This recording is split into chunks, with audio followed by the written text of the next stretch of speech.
PCVR gaming gets you way better visuals and access to thousands of new games and mods that make gaming on your wireless VR headset absolutely insane. But if your streaming software isn't tweaked just right for you, you'll get sick from laggy and jagged gameplay. Today, I'm going to cover SteamLink setup and settings. Welcome programs to part 12 of my 13 video course on wireless PCVR gaming. This is a complete guide, so if you want to know what good truly looks like and how to get it, then stay locked, enjoy, and I hope it helps.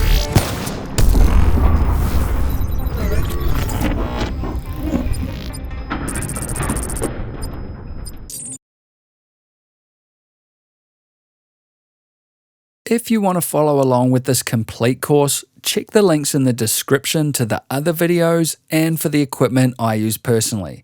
I'd strongly recommend you watch from the first video, and I'll tell you when to skip videos based on your specific VR setup. With that said, let's talk gaming. When it comes to which games you can stream from your PC to your headset, they can either be from the Steam store or the MetaQuest Link VR game store, which was previously the Oculus store on your PC.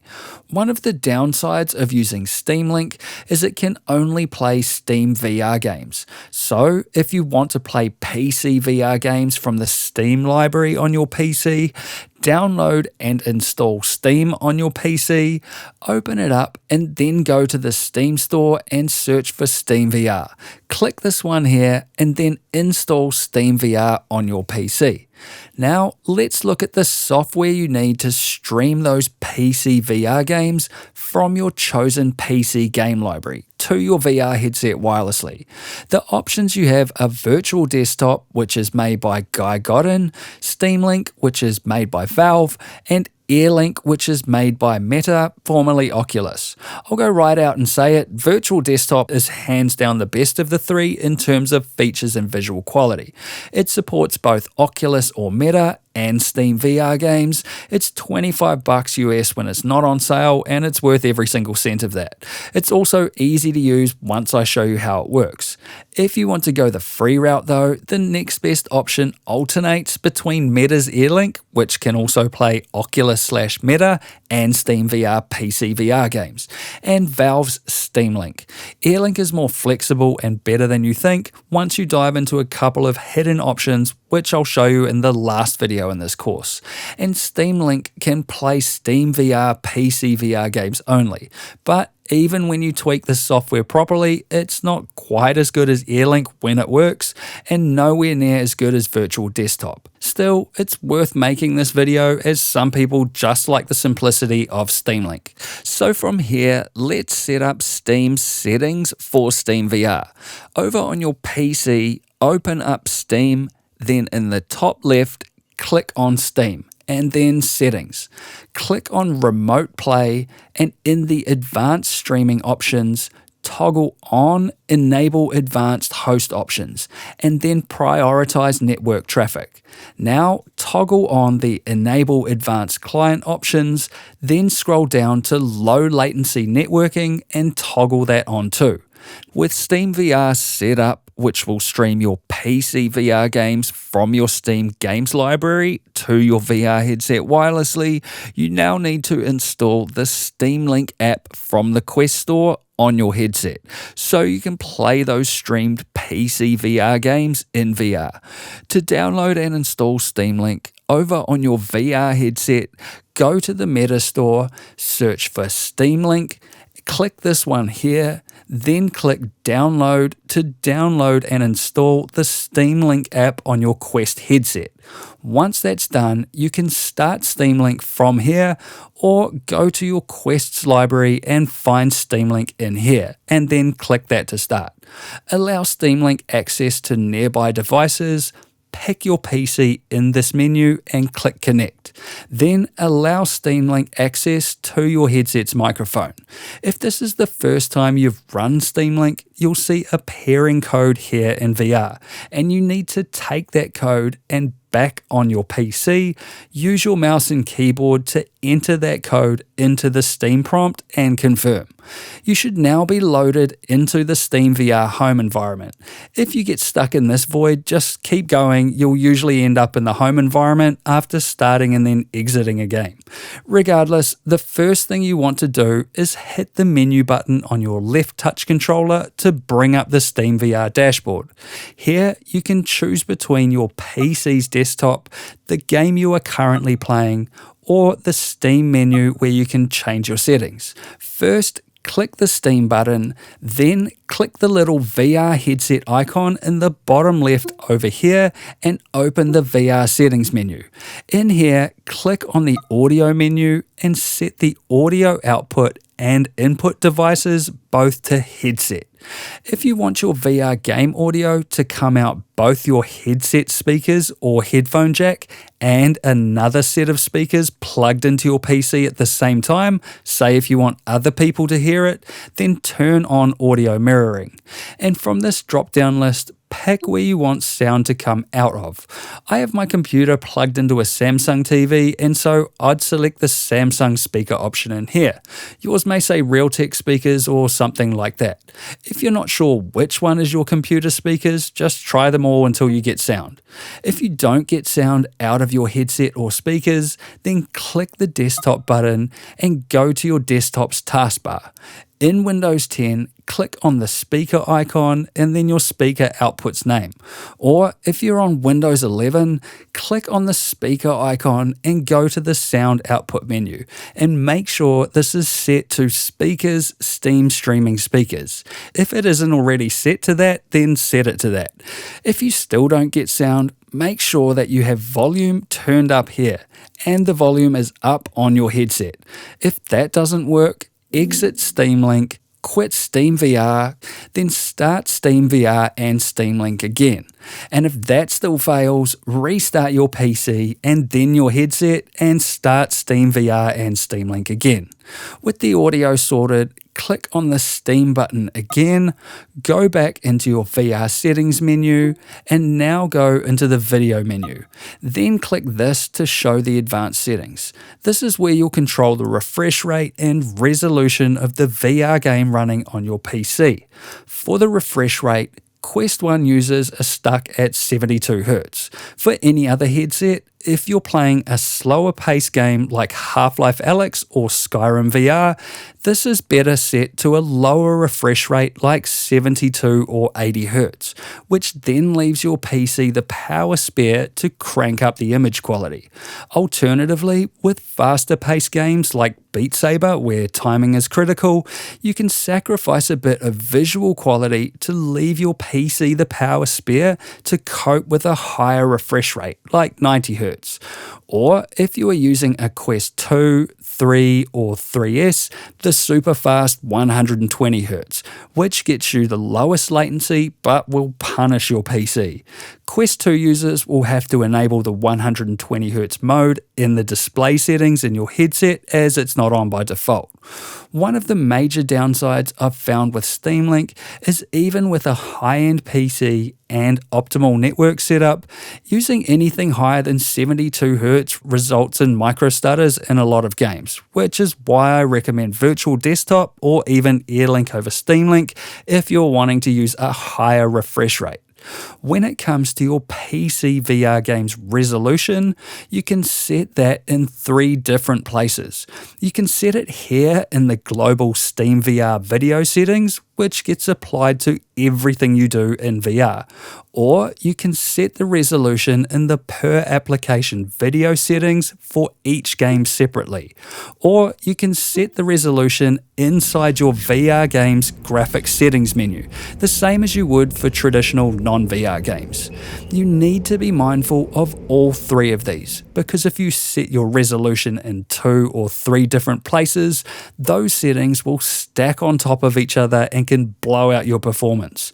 For that reason, set the global SteamVR render resolution to custom and the resolution per eye to 100%. This is a neutral setting. Now head into the per application video settings menu and pick your VR game from this drop-down menu. We'll set the resolution here because rather than changing the global resolution settings out here every time you play a different game type, you can just leave the global setting flat at 100% and then set the resolution for each game in here instead. This saves you a ton of back and forth in settings if you play a mix of game types, which almost everyone will. Start here at 100%, then once you see how your setup is coping in a VR game, you can come back and raise this if you have PC performance power to spare, or lower it if you don't, and I'll show you how to measure that in a minute. Similarly, you can find SteamVR Home in this list and tune that up if you want your home environment and PC desktop windows to be a bit sharper, say for example when you're browsing the web or watching videos. And it's the same deal with the SteamVR media player if you use that. Field of view I leave to 100%, and the override world scale option basically zooms in or out in VR.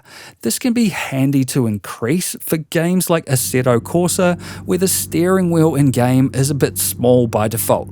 Increasing this makes it closer to the size of a real steering wheel, which is super helpful if you are using a real steering wheel and you find the default sizing is a little bit off. For most games though, this is fine at default. Back out in the video menu, advanced Supersample filtering basically softens the image you see in VR so you don't get the shimmering on small, faraway objects. Leave this off unless you are playing games where you want to identify small, faraway objects in the distance a bit better. For example, in games like Elite Dangerous or Microsoft Flight Simulator. Try it out and see which you prefer. The overlay render quality is the quality of this SteamVR interface. For normal use, set this to high, but if you have a desktop window pinned inside your VR game, like we'll do with a performance monitor shortly, and you are getting performance spikes, try setting this to low as a first port of call. You can set the GPU bus monitoring to off as it can cause stutters on some systems. You'd only turn this on if you were trying to do some advanced performance troubleshooting. Now that you understand how to balance the refresh rate and resolution depending on the type of game you are playing and the power of your PC, head to the Steam Link menu. In here is where you'll control the Wi-Fi video stream settings between your PC and VR headset, which depends on how good your Wi-Fi network is. And one more setting that depends on how good your PC is. First up is target bandwidth. This setting dictates the amount of data being transferred between your PC and your VR headset over your Wi-Fi network. So this depends on how good your Wi-Fi setup is. The higher this is, the more data that will be transferred and the less compression that will take place, which results in a better image quality in your VR headset. But the better your Wi-Fi setup will need to be to cope with that extra data. Dialing this up will also add latency in your VR game. For these reasons, if you are playing slower games like Skyrim or Half-Life Alyx and you have a Wi-Fi network that can cope, feel free to crank this up a bit. But if you are playing faster paced games like Beat Saber or competitive online shooters or racing games, or if you have a lower end or crowded Wi-Fi network setup, you'll benefit from dialing this down. I wouldn't go any lower than 75 megabits per second for Sims, 100 to 150 megabits per second for online shooters, and anywhere between there and 350 megabits per second for slower story-driven games. Start here and adjust depending on your network's performance. Encoded video size sets how many pixels are being sent across from your PC. Higher settings mean a better image quality and less of this foveated encoding effect outside of the center of your vision, which I can't stand. But this also means a higher demand on your PC and a higher amount of latency you'll get in VR. The best setting for you depends on the power of your PC and the type of game you are playing. For faster paced or online competitive games, start at 1024. Anything lower than that and pixelation in the edges of your vision will be shocking. For slower paced games, set this to max and see if your PC can handle it. If it can't, then lower the setting until it can. Now set encryption to off and copy the other settings you see here. Then, to measure your setup's performance in VR, which you definitely need to do, you can use SteamVR's built-in performance monitor, but a better option is to use fpsVR to monitor your PC and headset, and cnping to monitor your Wi-Fi's network performance. So, exit out of VR, then quit out of Steam Link. Now, back on your PC, search the Steam store for fpsVR and buy this one here and install it. It's $4 US, but you won't regret it. cnping is free, so check the link in the description of this video to go to the cnping release page. Download the .exe to your PC, find the downloaded file, and double-click to start it up. Now, in your VR headset, press the Meta button on your right touch controller to bring up the Meta dashboard. And in the settings menu, go to Wi-Fi, click on the network your headset is connected to, and scroll down until you find where it says IP address. Take note of this IP address, and then over on your PC, type it into the host field in cnping here. Then hit ping, and make sure this is full screen. Back in VR, start up Steam Link again and connect to your PC. Then press the menu button on your left touch controller, and in the Steam dashboard, go to your library and launch fpsVR from here. Now, if you look under your left wrist, you'll see it there. If you want to change the position of this, click the fpsVR button in your dashboard, and in the Overlays tab, you can change where you want it, and pinning it to your headset can also be a good option. Now click on the desktop button and then click this button here to pin the desktop window to your left wrist. Now you have fpsVR to find PC bottlenecks and cnping to find Wi-Fi network bottlenecks. Heading back to the Steam menu, go to your library, and in here, fire up your game to test out your performance. At this point, I want to mention that SteamVR will put what you see in your headset in a window on your desktop. So once you're in-game, hit the menu button on your left controller to bring up the SteamVR dashboard. Hit the desktop button, dock it back to here, and move the gameplay window out of the way. Before you leave here, you want to make sure that the gameplay window is the last thing you click on. Otherwise, you can get issues or the game sound won't come out of your headset's headphones. Now, click on the game window again to make sure it's in focus, and then dock the desktop to your left controller again. Hit the menu button on your left touch controller to get back into your game, and once you're in, take a look at cnping. If you're getting more than 6 milliseconds average latency, consider dialing back the target bitrate in SteamVR Dashboard's Steam Link menu. Now take a look at fpsVR, and here you'll see your FPS, your GPU frame time in milliseconds and graphed out, and your CPU frame time in the same way. You'll also see what percentage of your GPU and CPU are being used, as well as other helpful information. To know if your PC's performance is causing issues with your VR game, take note of your FPS. So minus 72, and then take a look at this list. For 72 FPS to be smoothly running, the GPU and CPU frame time both need to be under 13.9 milliseconds. If you are running at 80 FPS, they'll need to be under 12.5 milliseconds, 90 FPS less than 11.1 milliseconds, and 120 FPS less than 8.3 milliseconds. If your GPU or CPU frame times are above these values at those FPS, you'll get performance issues and start to see these graphs light up various colors. Anything other than green is bad, though if you see a very occasional purple bar, that's fine. If you see purple, yellow or red continuously popping up in these graphs, you'll need to lower the refresh rate or resolution or encoded video size in your SteamVR dashboard, or lower the graphics settings in your VR game until fpsVR shows you low enough latency numbers so these graphs are nice and green. To sum all of this up, set your refresh rate, game resolution, and encoded video size based on what your PC can handle. Then set your target bandwidth based on how good your Wi-Fi network setup is. Then run fpsVR and cnping to find out how hard you can push your setup for each game. Getting this right is about balancing whether you prefer visuals or lower latency, based on what your PC and VR network can cope with, and what type of game you are playing. At the end of your gaming session, after you've finished your game, you can bring up the SteamVR dashboard, click this menu here, and then exit VR to exit SteamVR, or hit the meta button on your right controller and quit SteamVR from there.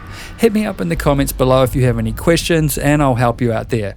And now you know how to set up and use Steam Link, you can also try either virtual desktop or Meta's free Airlink if you want to compare.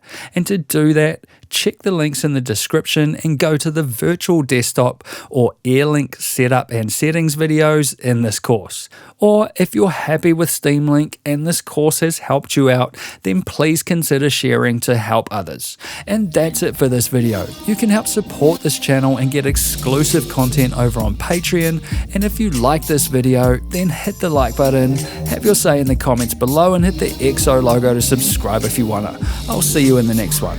Peace.